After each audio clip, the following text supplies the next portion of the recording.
बिस्मिल्लाहिर्रहमानिर्रहीम। अस्सलाम वालेकुम नाजरीन, हरजीत सिंह की काफ़ी पुरानी वीडियो मैं आपके लिए अपलोड कर रही हूँ। इसके अलावा मेरी आपसे दरख्वास्त है कि आप मेरी अपने चैनल की मेरी वीडियोस आप ज़रूर सुना करें और मुझे कमेंट्स दिया करें और उसे ज़्यादा से ज़्यादा शेयर करें ताकि लोगों को भी मेरे अपने चैनल की वीडियोस का पता चले। और मुझे कमेंट्स में राय दें कि मैं किस तरह की वीडियोस आपके लिए लाऊं और किस टाइप की वीडियोस आप पसंद करते हैं ताकि मैं उस तरह की वीडियोस बना के आपके लिए अपलोड करूं। जी सुनाओ सारे वीरां दा की हाल चाल, कैम से तां होर सुनाओ। एक्चुअली गल करनी सी एक पिछले थोड़े दिनों तो ना वावा रौला पैंदा पिया आ।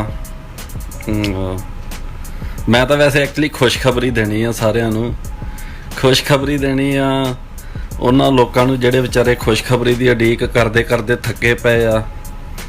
खुशखबरी ਇਹ ਆ ਵੀ ਭਾਰਤ ਮਾਤਾ ਪ੍ਰੈਗਨੈਂਟ ਹੋ ਗਈ ਆ ਫਿਰ 47 ਤੋਂ ਬਾਅਦ ਇਹ ਤੀਜੀ ਵਾਰੀ ਪ੍ਰੈਗਨੈਂਟ ਹੋਈ ਆ। ਇੱਕ ਵਾਰੀ 47 ਚ ਹੋਈ ਸੀ, ਫਿਰ 84 ਚ ਹੋਈ ਸੀ, ਉਦੋਂ ਮਿਸਕਰਜ ਹੋ ਗਿਆ, ਹੁਣ ਫਿਰ ਹੋ ਗਈ। ਉਹੀ ਦੁਬਾਰਾ ਫਿਰ ਲੱਛਣ ਬਣਦੇ ਪਏ। ਪਰ ਐਤਕੀ ਐ ਆ ਵੀ ਐਤਕੀ ਭਾਰਤ ਮਾਤਾ 2 ਪੁੱਤਰ ਜੰਮੂਗੀ। ਜੀ ਜੀ ਆ ਜਾਓ, ਸੁਣਾਓ ਕੀ ਹਾਲ ਚਾਲ।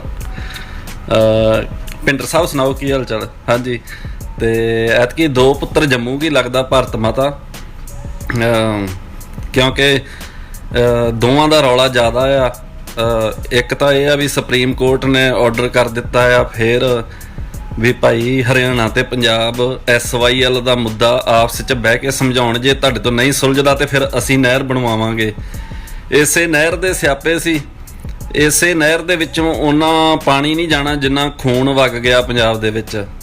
ਤੇ ਚਲੋ ਵੇਖਦੇ ਅੱਗੇ ਅੱਗੇ ਕੀ ਹੁੰਦਾ ਆ ਵੀ ਭਾਰਤ ਮਾਤਾ ਨੂੰ ਅਜੇ ਇਹ ਨਹਿਰ ਹੋਰ ਖੂਨ ਦੀ ਭਰ ਕੇ ਚਲਾਉਣ ਦੀ ਲੋੜ ਆ ਜਾਂ ਕਿਵੇਂ।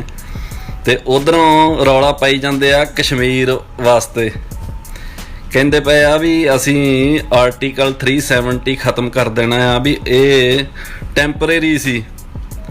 ਤੇ ਜਿਹੜੇ ਮੇਰੇ ਚੱਡੀ ਧਾਰੀ ਭਰਾ ਆ ਜਿਹੜੇ ਉਛਲਦੇ ਪਏ ਆ, ਚੱਡੀ ਧਾਰੀ ਭਰਾਵੋ, ਜਿਹੜਾ ਕਸ਼ਮੀਰ ਦਾ ਰਲੇਵਾਂ ਸੀ ਨਾ ਹਿੰਦੁਸਤਾਨ ਨਾਲ, ਉਹ ਵੀ ਟੈਂਪਰੇਰੀ ਸੀ। ਜੇ 370 ਟੈਂਪਰੇਰੀ ਆ ਤੇ ਕਸ਼ਮੀਰ ਦਾ ਰਲੇਵਾਂ ਵੀ ਟੈਂਪਰੇਰੀ ਆ। ਤੇ ਇਹ ਗੱਲਾਂ ਥੋੜ੍ਹੀਆਂ ਜਿਹੀਆਂ ਯਾਦ ਰੱਖਿਆ ਕਰੋ। ਤੇ ਕੁਲਭੂਸ਼ਣ ਯਾਦਵ ਦੇ ਨਾਂ ਤੇ ਜਿਵੇਂ ਮੀਡੀਆ ਹੁਣ ਤੁਹਾਨੂੰ ਦੱਸਦਾ ਪਿਆ ਆ ਤੇ ਤੁਸੀਂ ਕੱਛਾਂ ਵਜਾਉਣੇ ਪਏ ਆ, ਇਹੋ ਜਿਹੀ ਕੋਈ ਗੱਲਬਾਤ ਨਹੀਂ ਹੈਗੀ। ਜਿਵੇਂ ਤੁਸੀਂ ਦੂਜੇ ਨੂੰ ਅਭਿਨੰਦਨ ਨੂੰ ਹੀਰੋ ਬਣਾਇਆ ਸੀ ਨਾ, ਇਵੇਂ ਤੁਸੀਂ ਤੁਹਾਡਾ ਮੀਡੀਆ ਹੁਣ ਇਹ ਝੂਠੀਆਂ ਖਬਰਾਂ ਸੁਣਾ ਕੇ ਤੇ ਤੁਹਾਨੂੰ ਦੱਸਦਾ ਪਿਆ ਆ। ਸਿਰਫ ਤੇ ਸਿਰਫ ਉਹਦੇ ਬਾਰੇ ਇਹ ਕਿਹਾ ਗਿਆ ਆ ਵੀ ਭਾਈ ਜਿਹੜਾ ਇਹਦਾ ਕੇਸ ਹੈ ਇਹਦਾ ਦੁਬਾਰਾ ਰਿਵਿਊ ਕਰੋ। ਇੱਕ ਉਹਨਾਂ ਨੇ ਇਹ ਕਹਿ ਦਿੱਤਾ ਆ ਵੀ ਜਿਹੜਾ ਇੰਡੀਅਨ ਕੌਂਸਲੇਟ ਆ ਉਹ ਮਤਲਬ ਗਊ ਮੂਤਰ ਜਾ ਕੇ ਪਿਆ ਸਕਦਾ ਆ, ਕਿਉਂਕਿ ਉਹ ਵਿਚਾਰਾ ਇੰਨੇ ਚਿਰ ਦਾ ਅਰੈਸਟ ਆ ਤੇ ਉਹਦੀ ਤਾਂ ਜਾਨ ਤੜਫਦੀ ਪਈ ਗਊ ਮੂਤ ਤੋਂ ਬਿਨਾਂ।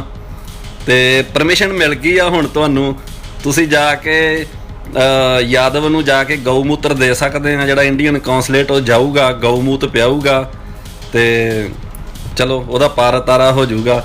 ਬਾਕੀ ਕੋਈ ਐਡੀਆਂ ਕੱਛਾਂ ਵਜਾਉਣ ਵਾਲੀ ਗੱਲ ਨਹੀਂ। ਉਹਦੇ ਖਿਲਾਫ ਇੰਨੇ ਜ਼ਿਆਦਾ ਸੋਲਿਡ ਸਬੂਤ ਆ ਨਾ ਉਸ ਬੰਦੇ ਦੇ ਖਿਲਾਫ, ਉਹ ਕਿਸੇ ਕੀਮਤ ਤੇ ਵੀ ਰਿਹਾ ਨਹੀਂ ਹੋ ਸਕਦਾ।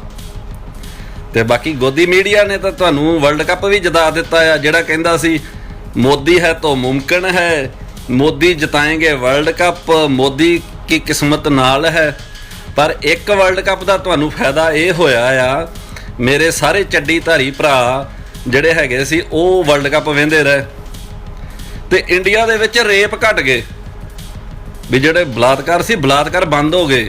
ਜਿੰਨੇ ਦਿਨ ਵਰਲਡ ਕੱਪ ਚੱਲਦਾ ਰਿਹਾ ਨਾ ਉਹਨੇ ਦਿਨ ਰੇਪ ਨਹੀਂ ਕੋਈ ਹੋਇਆ ਤੇ ਬੜੀ ਵਧੀਆ ਗੱਲ ਆ।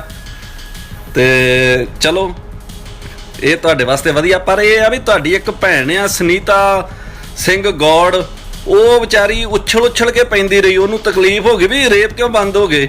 ਉਹ ਕਹਿੰਦੀ ਰਹੀ ਨਹੀਂ 10 ਜਾਣਿਆਂ ਦਾ 20 ਜਾਣਿਆਂ ਦਾ ਗਰੁੱਪ ਬਣਾ ਕੇ ਤੇ ਤੁਸੀਂ ਰੇਪ ਸ਼ੁਰੂ ਕਰੋ ਮਿਨੋਰਟੀ ਲੋਕਾਂ ਦੀਆਂ ਜਨਾਨੀਆਂ ਦੇ ਨਾਲ ਹੈਂ। ਤੇ ਉਹ ਕਹਿੰਦੀ ਵੀ ਉਹਨਾਂ ਨੂੰ ਨਾਲੇ ਤਾਂ ਰੇਪ ਕਰੋ ਨਾਲੇ ਬਾਹਰ ਉਹਨਾਂ ਨੂੰ ਮਾਰ ਦਿਓ।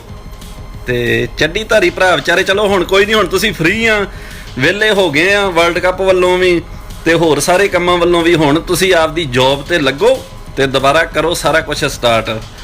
ਤੇ ਮਿਲਾਂਗੇ ਫਿਰ।